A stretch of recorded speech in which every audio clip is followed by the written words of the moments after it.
In the heart of an industrial district, in an old warehouse with no windows, one of the world's premier Christian sculptors works, fueled by a passion that drives him for up to 15 hours a day. Like a monk in a monastery, his is a life of seclusion, work, and contemplation. Timothy P. Schmalz, creator of such modern masterpieces as the Memorial to Mother Teresa and the Millennium Monument to Christ's birth in Bethlehem, is the most celebrated sculptor to emerge from this continent in more than 100 years.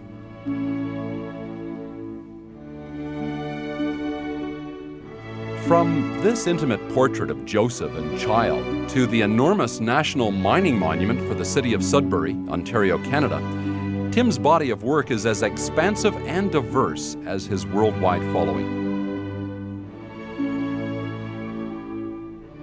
Tim is seen here working on Tribute to the New Millennium, a powerful statement about the future of humanity. Tim portrays our collective past and present as a bulb. Like a shoot from the earth reaching up to the sun, the hands of God rise and open to reveal its blossom, the risen Christ. Born and raised in rural Canada, Tim discovered his passion for sculpture at age 16. His considerable talent was obvious, and he was accepted by Toronto's prestigious Ontario College of Art. Skipping countless classes in art history and theory, Tim instead hid in the college's basement studio and sculpted, often being locked in the school overnight, where he worked until dawn. Feeling constrained by his college experience, Tim leased his first studio, a 10 by 20 room with no heat. During this period, Tim continued to discover his voice, abandoning his previous efforts in abstract art, which were devoid of personal meaning. Tim received his first commission at the age of 19, a figurative sculpture for the Roman Catholic Church. This commission was the first of more than 100 original commissions that Tim has done for the church worldwide. The process of creating these images is one that Tim himself would find difficult to explain. Tim has described a point in the process where the piece seems to be defining itself, and Tim feels more like a passenger than a creator. Creation consumes Tim, sometimes to the point of utter exhaustion. Clay, the only medium that Tim will sculpt in, gives Tim the freedom to redefine and reshape his piece as it evolves. Timothy compares sculpting in clay to that of a chalkboard and brush. Clay dries quickly, however, so a work in progress must be watered down several times a day to keep the clay malleable. Once the clay original is complete, the lengthy and complicated bronzing process begins.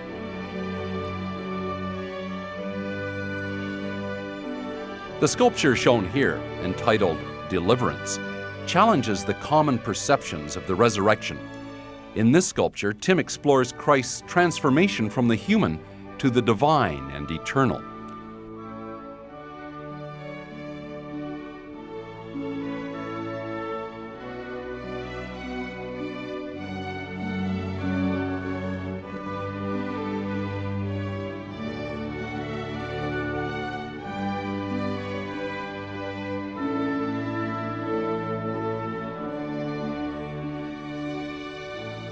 Tim's attention to detail is an obsession. Using dental instruments to achieve the intricate and subtle features, this master sculptor insists that every one of these strokes is a critical part of the story. From a distance, this painstaking effort may not be noticeable, but upon close examination, Tim's uncanny ability to perfect even the tiniest figures becomes obvious. This visual revelation is all part of Tim's plan. First, the viewer is drawn in by the eminence of the sculpture, and then the story unfolds the longer and closer the piece is studied.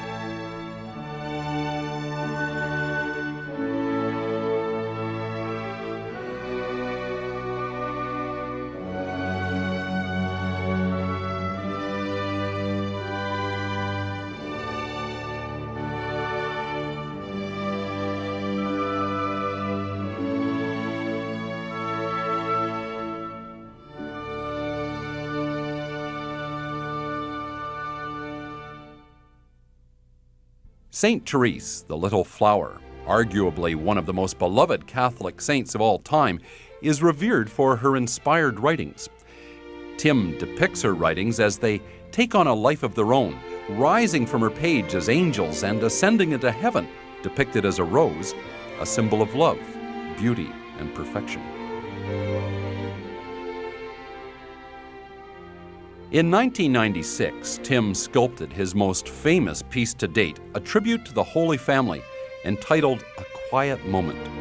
Praised for its emotion, modern interpretation, and uncanny likenesses, this piece is Tim's most popular by far, with more than 10,000 miniatures sold to date. In December 1999, A Quiet Moment was selected to commemorate the 2000th anniversary of the birth of Christ in Bethlehem. Tim sculpted A Quiet Moment when he was 27 years old.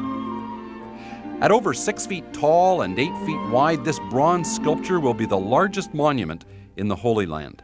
Tim is seen developing the monument's wax cast, using the model size as a reference. An arduous process, Tim sculpts all of his enlargements by hand. Most artists allow other sculptors to handle their duplications. Tim, however, sculpts all of his enlargements himself, after attempts by artists from Italy to Mexico failed to meet Tim's exacting standards. The detailing of the wax cast is the final step before the piece is poured into bronze, a process which will take several months and more than 3 tons of the precious metal to complete. The lost wax method of casting bronze has remained virtually unchanged for some 6,000 years.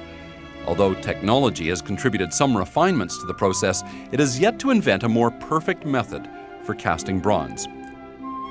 Here, a cauldron of molten bronze, which has been tempered to over 2,000 degrees Fahrenheit, is lifted from the underground furnace.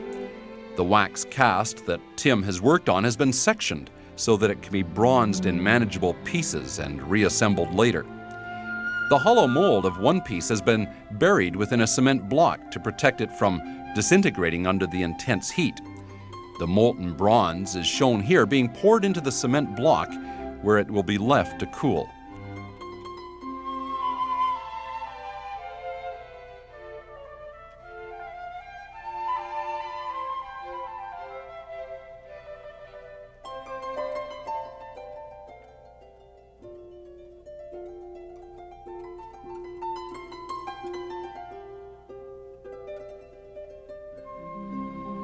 After the piece is cooled, the once solid cement block crumbles like sand to reveal the raw bronze cast.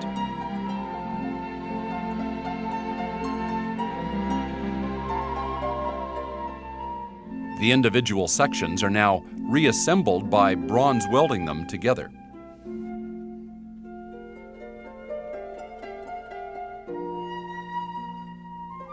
Any flaws left by the casting are smoothed out by hand with a traditional hammer and chisel. Many people believe there is only one color of bronze. In truth, raw bronze is gold, as opposed to the statuary brown that we usually see. This coloring process, called patina, allows the bronze to be tinted in shades from bright blue to traditional metallic brown.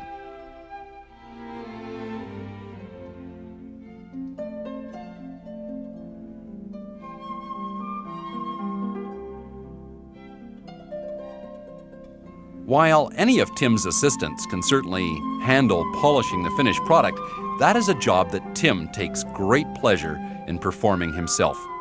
The piece will then be crated and shipped more than 10,000 miles to its permanent home in Bethlehem. What was once merely an idea has been transformed into a bronze monument which will endure for centuries to come. Tim's talent has not gone unnoticed in the secular world. Most recently, the city of Sudbury, Ontario, commissioned Tim to build one of the largest bronze sculptures in Canada, a monument honoring miners across the country. At over 15 feet tall, the monument not only depicts the life of the miner, but also portrays the history and evolution of the entire mining industry. Tim's inspiration came from old black and white photos of 7 generations of miners, along with in-depth interviews with contemporary miners and their families. Tim sculpted several hundred miners, ranging from the bare-chested old-timers with picks to their modern descendants wearing protective garb who use sophisticated equipment. The piece also conveys the history of the city of Sudbury, beginning with a single prospector discovering nickel and evolving into the city's modern-day skyline. Emerging from the cityscape, the miners are shown descending into the earth, and their collective work, depicted as giant hands, extract what lies beneath the earth's crust. Timothy's desire to cast his works in bronze metal is well-founded. He wants to ensure that his art will be around for centuries to come. As the most durable material available, bronze allows the artist the freedom of delicate and intricate form without the risk of breakage such as granite or marble. Bronze is also impervious to pitting or cracking in the elements.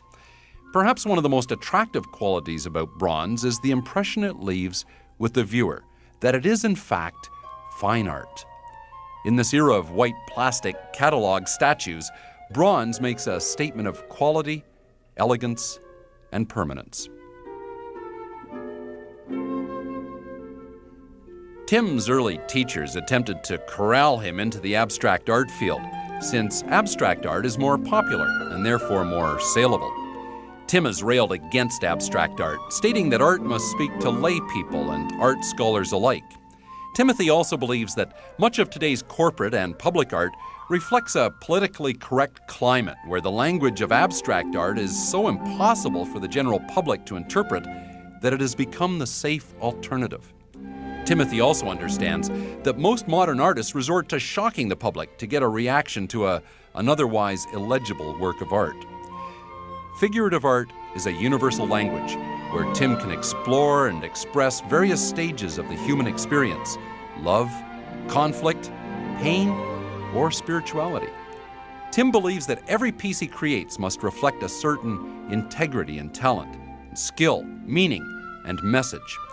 His philosophy is not original, however. It was shared by the likes of Michelangelo, Rodin, Bernini, and Rembrandt. Tim's enormous talent, passion, and integrity will ensure that his work, likewise, will endure for centuries to come.